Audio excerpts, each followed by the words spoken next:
High friends welcome to my channel चले एसेছি আরেকটা ইম্পর্টেন্ট ভিডিও নিয়ে। এটা তোমরা ভাবছো এটা কি জিনিস, এটা আমাদের সবার কিচেনেই থাকে। এটা হচ্ছে চা পাতা। আমরা যে চা খাই, চা খাওয়ার পরে এই চা পাতাগুলোকে আমরা ফেলে দিই।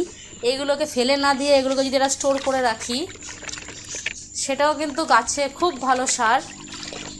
আমরা অনেকে না জেনে এটাকে ফেলে দিই, তাই এবার থেকে বন্ধুরা এটা না ফেলে দিয়ে এটাকে এরকম আমি যেমন হাফ বালতি জলের মধ্যে এটাকে ভিজিয়ে 2 দিন রেখে দেবো। রেখে দিয়ে এই জলটা আমি গাছের গোড়ায় দেবো। সবচেয়ে ভালো রেজাল্ট এটা পাওয়া যাবে বেল ফুল গাছে, কিন্তু সব গাছে তোমরা দিতে পারো, সবজি গাছেও দিতে পারো, ফুল গাছেও দিতে পারো। এটা না ভিজিয়ে আরেকটা প্রসেসে দেওয়া যায়। এটাকে রোদে শুকিয়ে, ধরো ইউজ করা হলো চিনি ছাড়া, এটাকে রোদে শুকিয়ে রেখে এটা যদি মাটির সঙ্গে মিশিয়ে দেওয়া হয়, এটা ভালো কাজ করে। আরেকটা জিনিস আমি ফেলে দিই না, সেটা হচ্ছে ডিমের খোসা।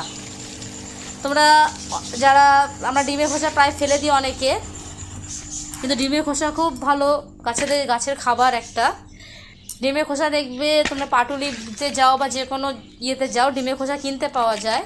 কিন্তু আমরা দেখো ঘরে যেখানে ফেলে দিই, এগুলো না ফেলে দিয়ে এটাকে স্টোর করে এটাকে রোদে ভালো করে শুকিয়ে গাছের গোড়াতে তোমরা দিতে পারো।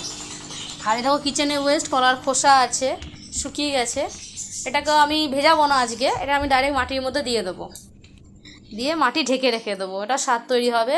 Thank you for